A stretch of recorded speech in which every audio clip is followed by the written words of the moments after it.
मतलब नहीं तो लेक्चर 7 स्टार्ट करते हैं रोटेशनल मैकेनिक्स का। ठीक है, तो अब वाला टॉपिक फिर थोड़ा सा टफ लग सकता है, इसलिए आज इंट्रोडक्शन लेंगे इसका। तो एक टॉपिक आप लोग बहुत सुन रहे हैं लगातार फिजिक्स में, और जो लोग मेरे पास पढ़ा था या फिर पिछले का वीडियोस वगैरह देखे होंगे, फोर्सेस लॉज ऑफ मोशन में दिखा था, उसके बाद नहीं दिखा एक्चुअली में वो, और केमिस्ट्री में आते रहता है वर्ड, बट केमिस्ट्री वाला वो जो वर्ड अभी मैं बोल रहा हूँ उसका मीनिंग और फिजिक्स वाला मीनिंग में अंतर है, बट इक्विलिब्रियम वर्ड बहुत आता है ना। केमिस्ट्री वाला equilibrium has different meaning all together. Physics वाला इक्विलिब्रियम का मतलब अभी तक के हिसाब से क्या मालूम है वो आप बोलो, जो याद है वो बताना। हाँ, बैलेंस फोर्स। अगर एक सिस्टम पर सब तरफ से बैलेंस्ड फोर्स लगे, 8th में भी पढ़े, बैलेंस फोर्स का मतलब क्या हुआ?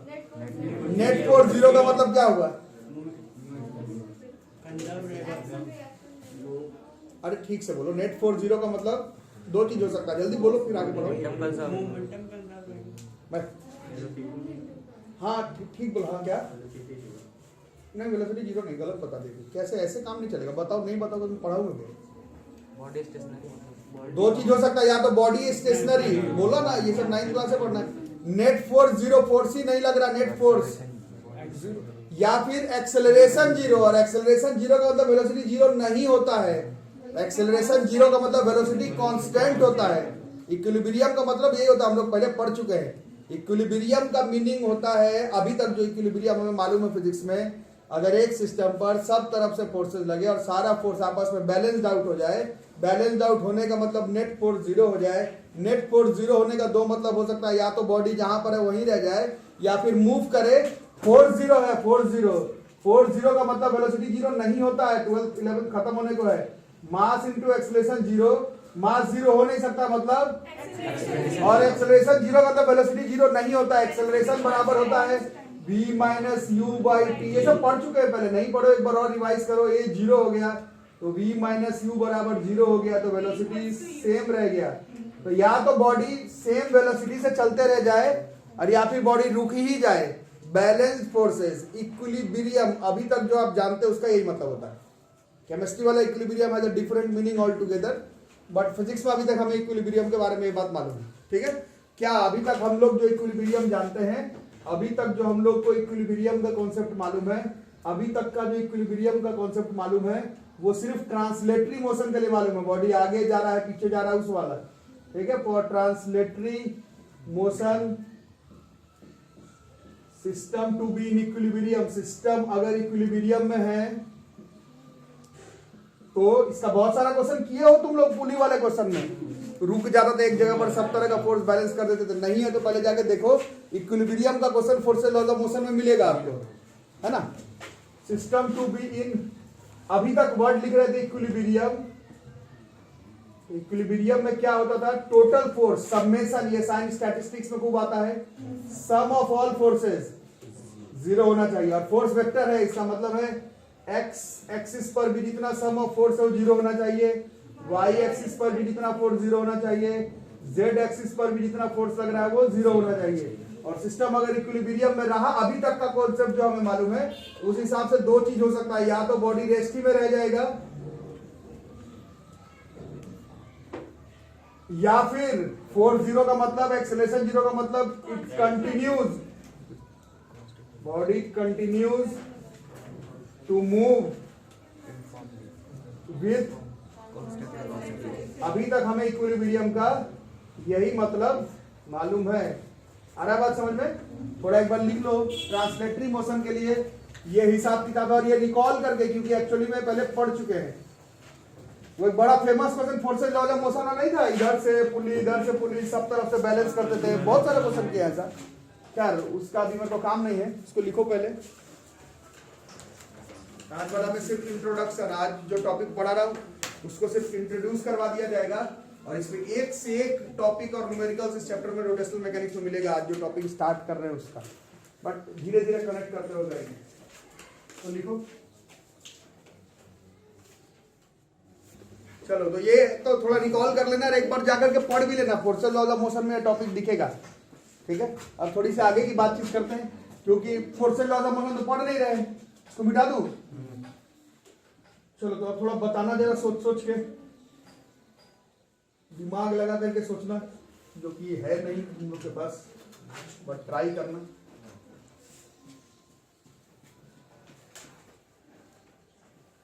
तो ये एक रड है, uniform rod, centre of mass वगैरह पढ़े थे इसका। ये एक यूनिफॉर्म रड है, ठीक है, यूनिफॉर्म रड ऐसा बन गया यूनिफॉर्म रड है। इसका सेंटर ऑफ मास पढ़े थे, कहां पर होता है? एकदम बीच पर होता है, L/2 पर। चलो मान लो ये पूरा L है, इसका सेंटर ऑफ मास कहां पर है भैया? L/2 पर होता है, ठीक है। इसको थोड़ा मिटा देता हूं यहाँ पर। अब इस पर थोड़ा सोचना है कि क्या मैं कर रहा हूँ, उसको बताना जरा सा, अपना थोड़ा कॉन्सेप्ट भी लगाना और थोड़ा बताना भी। इस पर नीचे की तरफ से यहाँ पर फोर्स लगा है, ठीक है, और यहाँ से ऐसे इस पर फोर्स लगा है, और बिल्कुल बराबर फोर्स लगा है, फोर्स बिल्कुल बराबर लगा है। इसका सेंटर ऑफ मास है बिल्कुल ये L/2 पर, और ये L/2 पर लगा है। और ये सिस्टम अपने सेंटर ऑफ मास पर हिंज्ड है, पाइवोटेड है, यहाँ से कोई कील लगा करके इसको फिट किया हुआ है ऐसे, ठीक है, समझ में आ रहा है? अब इसमें बताओ क्या होगा, यहाँ से फोर्स लगा, यहाँ पर फोर्स लगा, अरे बोलो, सुनाई नहीं दे रहा। ये रोटेट करेगा। यही तो इस चैप्टर का समरी है, आप शायद 7वां लेक्चर पढ़ रहे हैं, पहला क्लास से इस चैप्टर में यही पढ़ रहे हैं कि ये बॉडी क्या कर जाएगा, यहाँ पर पाइवोटेड, ये रोटेट कर जाएगा। वो बैठे रहने पर क्या पड़ेगा, रोटेट करेगा। अब देखो, अभी आप लोग थोड़ी देर पहले कॉन्सेप्ट लिखे थे कि बॉडी को इक्विलिब्रियम में होने के लिए क्या जीरो होना चाहिए। तो इसमें ध्यान से देखो, तो इसमें नेट फोर्स इस सिस्टम में जितना फोर्स ऊपर लग रहा है उतना ही फोर्स नीचे लग रहा है। इस पूरे सिस्टम में नेट फोर्स कितना है? फिर भी ये बॉडी इक्विलिब्रियम में नहीं है। आप बोल रहे हैं, आप खुद बोल रहे हैं कि ये बॉडी क्या कर जाएगा, मतलब रेस्ट पे नहीं है, इट इज रोटेटिंग, ये घूमेगा, या आप ही बता रहे घूमेगा। इसका मतलब आज तक, मतलब आज तक नहीं, अभी तक जो आप पढ़े थे कि ये बॉडी इक्विलिब्रियम में रहता है, कब? जब वो रेस्ट में होता है, कांस्टेंट वैल्यू। और उसमें जो नेट फोर्स है, नेट फोर्स जीरो, तो इसमें तो नेट फोर्स है, बट ना ही ये कांस्टेंट वेलोसिटी से मूव करेगा और ना ही ये रेस्ट पे आएगा। इसका मतलब जैसे कि हर चैप्टर में हो रहा है, इस चैप्टर में भी कुछ काम की बातें करनी है। आज तक जो आप बता रहे थे नेट फोर्स लगने के वजह से बॉडी इक्विलिब्रियम में रहता है, अब मत बोलना नेट फोर्स जीरो होने के वजह से बॉडी का ट्रांसलेटरी मोशन रेस्ट पे होता है या फिर वो मूव करता है कांस्टेंट वेलोसिटी के साथ, जो थोड़ी देर पहले बताए हो। इस बॉडी पर नेट फोर्स जीरो लग रहा है, फिर भी ये बॉडी क्या करेगा, फिर भी ये बॉडी जो है वो घूमेगा। और घूमने का मतलब रेस्ट पे नहीं रहना हुआ, घूमने का मतलब ये हो गया कि इट इज नॉट फॉलोइंग वो वाला रूल जो हम लोग पहले से पढ़ कर रहे हैं कि नेट फोर्स जीरो होगा तो बॉडी रेस्ट पे रहेगा। वो वाला कॉन्सेप्ट इसमें काम नहीं कर रहा है, ये घूम जाएगा। इसका क्या मतलब हुआ कि यहाँ पर हमें एक और नया वर्ड इंट्रोड्यूस करना पड़ेगा एक्चुअली में, that is our rotational equilibrium. जैसे मोमेंटम पढ़े 9 तक सिर्फ मोमेंटम लिख के काम चल जा रहा था, 11th में बताना पड़ा कि नहीं, हर जगह पर तुम लीनियर मोमेंटम वर्ड का इस्तेमाल नहीं कर सकते, गोल घूमते समय एंगुलर मोमेंटम का बात बताना पड़ेगा। फोर्स 9th में चला, 10th में चला, 8th में चला, फिजिक्स में चला, केमिस्ट्री में चला, बायोलॉजी में भी चला, बट रोटेशनल मैकेनिक्स में देखा हर जगह पर फोर्स नहीं, टॉर्क भी लगाना पड़ता है। उसी तरह से फोर्स, टोटल फोर्स बॉडी पर लगा, टोटल फोर्स बॉडी पर अगर नेट फोर्स जीरो हो गया, बॉडी इक्विलिब्रियम में रहा, ये 9th में चलेगा, ये 10th में चलेगा, ये 11th में भी चल जाएगा, छोटा भाई बहन को पढ़ाते समय बताते समय भी चल जाएगा। बट आपके सामने एग्जांपल है, नेट फोर्स जीरो है बट ये बॉडी गोल घूम जाएगा। इसका मतलब है वो इक्विलिब्रियम सिर्फ एक तरह का इक्विलिब्रियम था जो अभी तक पढ़ कर आए थे, दैट वाज ट्रांसलेटरी मोशन वाला इक्विलिब्रियम। अगर तुम चाहते हो कि ये रोटेशनल इक्विलिब्रियम में भी रहे तो इसमें टोटल फोर्स का समेशन जीरो नहीं करना पड़ेगा। घुमाने के लिए किस चीज का जरूरत पड़ता है? तो अगर घुमाना भी नहीं चाहते हो तो नेट फोर्स नहीं, नेट टॉर्क जीरो करना पड़ेगा। ये समझ में आ रहा है कि बाउंस कर रहा है अभी? अरे समझ में? अभी तक तो तुम चाहते थे कि लीनियर मोशन में या तो रुका हुआ रहे या फिर कांस्टेंट स्पीड से चले, वैसे ही अगर तुम यहां पर भी चाह रहे हो कि ये रुका हुआ रहे या फिर घूमे कांस्टेंट एंगुलर वेलोसिटी के साथ, तो तुमको इसका नेट फोर्स जीरो करने से काम नहीं चलेगा, पहले से जीरो इस डायग्राम में। तुमको इसका नेट टॉर्क भी जो है वो जीरो करना पड़ेगा। यार ये बात समझ में? तो पहले इसमें देख ले नेट टॉर्क लग कितना रहा है। इसमें नेट फोर्स जीरो है बट तुम ही बोल रहे हो ये घूमेगा, तो नेट टॉर्क निकालेंगे हम लोग इस पॉइंट के अराउंड, और यहीं पर कॉन्सेप्ट है सेंटर ऑफ मास का। ठीक है, यहां पर कॉन्सेप्ट इन्वॉल्व है सेंटर ऑफ मास का। यहां पर अगर निकालते हो टॉर्क कितना कितना होगा, इसके वजह से ये सीखे, this is force, this is perpendicular distance from axis of rotation. तो पहला वाला जो टॉर्क लगेगा वो होगा फोर्स इंटू L/2 क्लॉकवाइज या एंटी क्लॉकवाइज। और एंटी क्लॉकवाइज को क्या मानने के लिए बोला गया था? ये वाला पॉजिटिव है। समझ में आ रही बात? समझने का ट्राई करना। आज क्वेश्चन नहीं करवाऊंगा, आज सिर्फ मीनिंग बताऊंगा कि आज तक जो हम लोग जानते थे इक्विलिब्रियम वो सिर्फ ट्रांसलेटरी लीनियर मोशन के लिए। आज हम लोग इंट्रोड्यूस करवाएंगे वर्ड रोटेशनल इक्विलिब्रियम, कब जरूरी है, कहां जरूरी है और कैसे अटेन करेंगे। ठीक है, इसका टॉर्क, ये वाला भी टॉर्क लगा दे रहा है इसमें। ये कितना लगा दे रहा है? Force into perpendicular distance. तो ये भी, अब तो ये भी है, बट प्रॉब्लम क्या है कि ये भी कैसा है और एंटी क्लॉकवाइज है, तो ये भी क्या हो गया और ये भी पॉजिटिव हो गया। इसका मतलब है तुम इसका नेट टॉर्क जीरो नहीं कर पा रहे हो, इसी वजह से ये घूम जा रहा है। नेट फोर्स जीरो इस डायग्राम में, इस क्वेश्चन में नेट फोर्स जीरो है, बट नेट टॉर्क देख रहे हो, नेट टॉर्क जो है वो दोनों सेम डायरेक्शन में तो जुड़ जाएगा। FL/2 प्लस FL/2 कितना हो गया? FL, जो कि जीरो नहीं हो पाया। ये अगर तुम किसी तरह से जीरो कर देते तो ये बॉडी ट्रांसलेटरी तो नहीं ही जा रहा था, ये रोटेशनल भी नहीं जाता अगर तुम किसी तरह से इसका नेट टॉर्क जीरो कर देते तो। और हमारी बात कुछ आ रहा समझे कि बाउंस कर रहा है? तो क्या करना होगा आज से, नेट अगर तुम्हें क्वेश्चन में देखना पड़ेगा। आज के बाद सिर्फ इक्विलिब्रियम वर्ड दिखेगा नहीं, आज के बाद तुम्हारे सामने जो भी क्वेश्चन पूछे जाएंगे मेंस में, एडवांस में, नीट में, स्कूल एग्जाम में, या फिर जो तुम किताब का क्वेश्चन बनाओगे, ऐसे कि मैं हर क्लास में बताता हूँ इट्स अबाउट सिलेबस। आज तक तुम्हें ये टर्म मालूम नहीं था तो इसका क्वेश्चन नहीं आया, आज जान गए तो इसके बाद ज्यादातर क्वेश्चन ऐसा ही आने वाला है, जिसमें इक्विलिब्रियम का मतलब सिर्फ रोटेशनल या सिर्फ ट्रांसलेटरी नहीं होगा। तुमको क्वेश्चन देख करके समझना पड़ेगा कि कौन सा इक्विलिब्रियम का बात हो रहा है, और कुछ नहीं लिखा रहेगा मतलब कौन सा इक्विलिब्रियम होगा? नहीं, कुछ नहीं होगा तो आज के बाद दोनों होगा। इक्विलिब्रियम का मतलब वो मूव नहीं करना चाहिए, तो तुमको लिनियरली भी मूव करने से रोकना है उसको, और गोल घूमने से भी रोकना पड़ेगा। लिनियरली मूव करने के रोकने के लिए नेट फोर्स जीरो करो, गोल भी ना घूमे उसके लिए नेट टॉर्क जीरो करना पड़ेगा। इस क्वेश्चन में आप लोग देखिए, इसका नेट फोर्स जीरो हो रहा था, नेट टॉर्क जीरो नहीं हो रहा था, इसलिए तुम इसको गोल घूमने से नहीं रोक सकते थे। अगर रोकने का मन होता तो क्या लगाना पड़ता? इसी डायग्राम में कैसे रोकते, थोड़ा बताओ जरा मेरे को। ये है, हाँ कुछ बता रहे हो, ये इसका सेंटर ऑफ मास है, ये फोर्स इधर से F, और अगर इधर से दोनों ही नीचे से अगर लगा देते तो अब बताओ क्या होता है?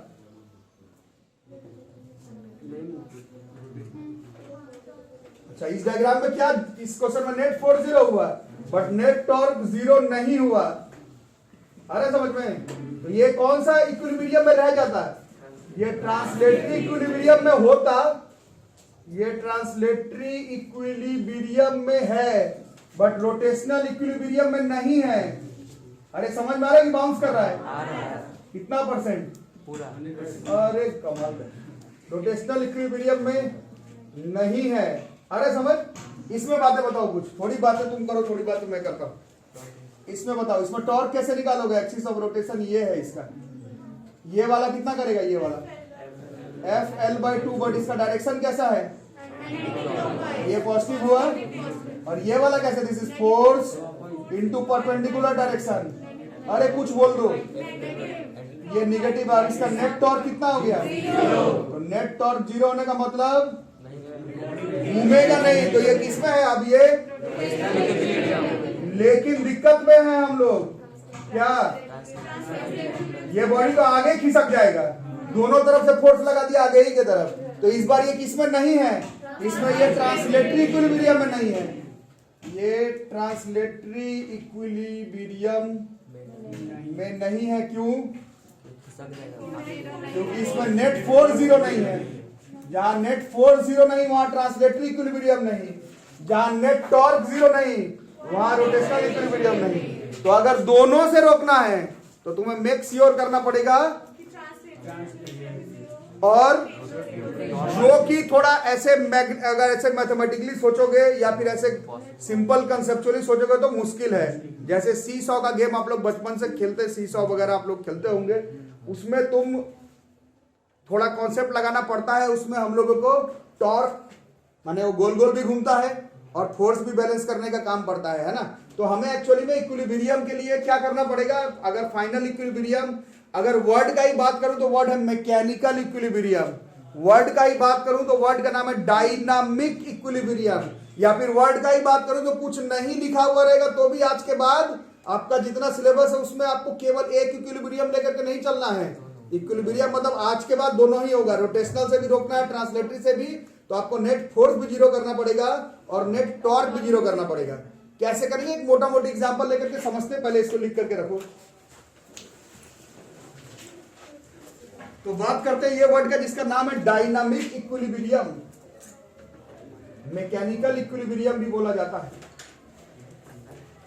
और कुछ नहीं लिखा हुआ रहे तो भी तुम्हें समझना पड़ेगा कि बातें जो है वो डायनामिक इक्विलिब्रियम की हो रही है। तो ये बड़ा बड़ा करके लिखेंगे, फॉर अ सिस्टम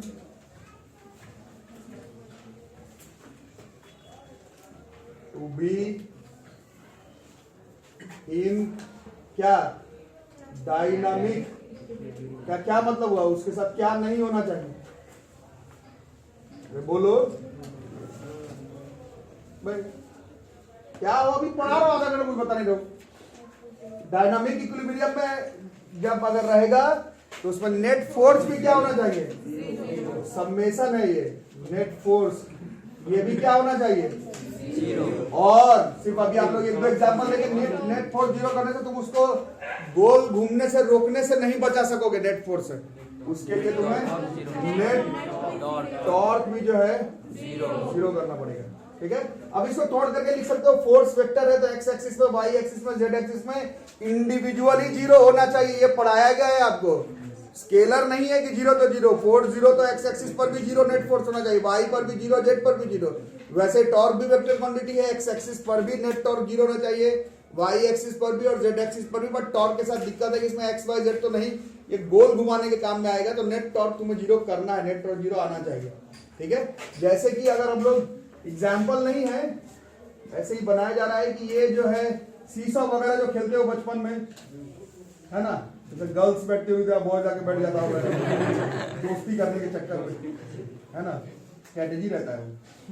यहाँ पर है, हाँ लड़का तो वैसे जानबूझ के गिर जाएगा, चोट लगा दोस्ती हो, फोन नंबर मिले, तो ये सब है। तो इसमें बीच में क्या रहता है, शीशा से हवा में खेलते हो क्या रहता है, वो बोल रही भाई यही सब कर दो, है लड़की इधर देखो, उधर तुम कहाँ देख रहे हो, खिड़की के बाहर शीशो खेलेगी बड़ा, देखो यहाँ पर क्या होता है, स्टैंड, इसको हम लोग कहते हैं फलक्रम, क्या कहते हैं इसको, इसका कुछ काम तो होता होगा जरूर, क्या काम होता होगा, किसको बैलेंस करता होगा, वहाँ पे मास होता होगा, सेंटर ऑफ मास। हाँ बिल्कुल, ये जो पूरे सिस्टम है, ये अगर एक यूनिफॉर्म रहे तो इसका सेंटर ऑफ मास कहाँ पर होगा, यहाँ पर देखो, यहाँ पर इसका क्या होगा, जल्दी से बोलो, यहाँ पर होगा, तो सेंटर ऑफ मास के वजह से वेट होगा, वेट के वजह से उसको नीचे जाना चाहिए, नहीं जा रहा है, इसका मतलब ये फलक्रम इस पे ऊपर की तरफ क्या लगाएगा, नॉर्मल रिएक्शन। सही बात है, यहाँ पर वर्ड लगाएगा नॉर्मल रिएक्शन, और यहाँ पर होता है इस पूरे सिस्टम का वेट, और इस वेट को बैलेंस कर रहा है कौन, नॉर्मल रिएक्शन में कौन कर रहा है, ये फलक्रम। तो ये जो पॉइंट है जहां पर इस पूरे बॉडी का मास के वजह से वेट लग रहा था, जिसके वजह से नीचे की तरफ जाता, वो पॉइंट को हम लोग आज के बाद सेंटर ऑफ ग्रेविटी कहेंगे। सेंटर ऑफ मास तो अलग डेफिनेशन था, सेंटर ऑफ मास तो वो पॉइंट था जहां पर टोटल बॉडी का मास कंसंट्रेटेड होता है। सेंटर ऑफ ग्रेविटी वो पॉइंट है जहां पर पूरे बॉडी का वेट जिसके वजह से वो नीचे की तरफ गिर जाए, जहां पर कंसंट्रेटेड होता है, वो पॉइंट होता है सेंटर ऑफ ग्रेविटी। ठीक है, कुछ लोग मुंह बना रहे हैं क्योंकि ये जो डायग्राम बोर्ड पर बनाया हुआ है, इस डायग्राम का centre of mass and centre of gravity दोनों सेम जगह पर है, इस वजह से आप मुंह बना रहे हैं, बट वो अलग अलग हो सकता है। इस डायग्राम में दोनों सेम जगह पर है। फिलहाल मैं इसके बारे में नहीं बात कर रहा, फिलहाल ये फलक्रम है, ये ऊपर की तरफ क्या लगाएगा, नॉर्मल रिएक्शन, और एक लड़का यहां से बैठा और एक लड़का अगर यहां से भी बैठा मान लो, या लड़की जो भी हो जाए, ये फोर्स है F1, ये फोर्स है F2। ठीक है, तो अगर ये इक्विलिब्रियम में रहे, ये सीसॉ का डायग्राम में नहीं बना हुआ एक्चुअली में, सीसॉ में अगर सब इक्विलिब्रियम में रहे तो ऐसे एक ही जगह पे खड़े रह जाओगे, फिर मजा क्या आएगा, फिर कुछ नहीं मजा आएगा। तो ये मैं सीसॉ का डायग्राम नहीं बनाया, मैं बोल रहा हूं कि अगर डायनामिक इक्विलिब्रियम अगर अटेन करना है, तो अगर डायनामिक इक्विलिब्रियम अगर अटेन करना है तो क्या होना पड़ेगा, इस पॉइंट के अराउंड, इस पॉइंट के अराउंड क्या क्या होना चाहिए। अगर यहाँ पर एक लड़का बैठा है मान लो, तो उसका वेट कितना होगा, कुछ हो जाएगा, M1G मान लो, लड़का लड़की जो भी बैठ गया, ये वेट को कौन बैलेंस कर दे रहा है? इसका तो काम यहाँ पर खत्म है, ये फलक्रम खुद कर दे रहा था। इसको हटाओ गेम से। अगर अब बताओ, अगर मेरे को करना है, मान लो जबरदस्ती इस क्वेश्चन में मेरे को करना है इक्विलिब्रियम, डायनामिक इक्विलिब्रियम, ठीक है? कैसे संभव हो पाएगा? डायनामिक इक्विलिब्रियम होने के लिए जब नॉर्मल रिएक्शन इसको बैलेंस कर दिया, बाकी ये जो वेट के बारे में बात कर रहे हो, ये फोर्स इंटू परपेंडिकुलर डिस्टेंस, ये F1 इंटू L/2 वो किसके बराबर होना चाहिए? वो F2 इंटू, ये किस डायरेक्शन में है? ये प्लस में, लेकिन हाँ बिल्कुल, मतलब क्लॉकवाइज एंटी क्लॉकवाइज लिख देते हैं। ये वाला एंटी क्लॉकवाइज था, एंटी क्लॉकवाइज जितना टॉर्क है उतना ही क्लॉकवाइज टॉर्क भी लग जाए तो क्या हो जाए? क्या जीरो? Net torque zero. तो क्या अटेन हो जाएगा? Rotational equilibrium. और अगर नेट फोर्स भी जीरो करना है तो ये जो तुम्हारा नॉर्मल लग रहा है, इसको किसको बैलेंस करना पड़ेगा? इसको ये तो किया ही हुआ है। इसको अगर डायनामिक इक्विलिब्रियम अटेन करना है तो ये जो नॉर्मल रिएक्शन है उसको ये F1 प्लस F2 को भी बैलेंस करना पड़ेगा। आ रहा समझ में? ये अगर ऐसा हो गया कि ये नॉर्मल रिएक्शन जो है वो F1 F2, क्योंकि नीचे की तरफ लग रहा था ना फोर्स, ये नीचे की तरफ लग रहा था, तो इसको बैलेंस करने वाला फोर्स किस तरफ लगना चाहिए? और दूर दूर तक एक ही फोर्स दिखाई दे रहा है, नॉर्मल रिएक्शन। इस डायग्राम में क्वेश्चन वाला आएगा, अगर ये नॉर्मल फोर्स को बराबर कर दे और उस पॉइंट के अराउंड टॉर्क एंटी क्लॉकवाइज और क्लॉकवाइज का मैग्नीट्यूड सेम आ जाए, तब मान के चलेंगे कि वो सिस्टम क्या अटेन कर सकता है? Dynamic equilibrium. तो डायनामिक इक्विलिब्रियम के लिए बॉडी को ट्रांसलेटरी मोशन में भी नहीं जाना है, और अगर जा भी रहा है तो कांस्टेंट स्पीड के साथ, और रोटेशनल मोशन में भी नहीं जाना है, अगर जाना भी है तो कांस्टेंट एंगुलर वेलोसिटी के साथ। नेट फोर्स जीरो रखते हो तो ट्रांसलेटरी इक्विलिब्रियम अटेन करोगे, नेट टॉर्क जीरो रखते हो तो रोटेशनल इक्विलिब्रियम अटेन करते हो। थ्रू आउट इक्विलिब्रियम में अगर बॉडी है तो उसका नेट फोर्स भी तुम्हें जीरो करना पड़ेगा और नेट टॉर्क भी जीरो करना पड़ेगा, तभी वो बॉडी जहां पर है वहीं पर रहेगा, या कांस्टेंट स्पीड से मूव करेगा, वो एक अलग बात है। तो इस पे जो भी क्वेश्चंस वगैरह है वो हम लोग अगले क्लास में, ढेर सारा क्वेश्चंस है। एक इंपॉर्टेंट सेगमेंट है आपका मेंस का, एडवांस का, नीट का, स्कूल एग्जाम का, जिसमें कि हम लोग डायनामिक इक्विलिब्रियम का क्वेश्चन बनाएंगे। ठीक है, तो ये इसका इंट्रोडक्शन हो गया, इसको नोट करना।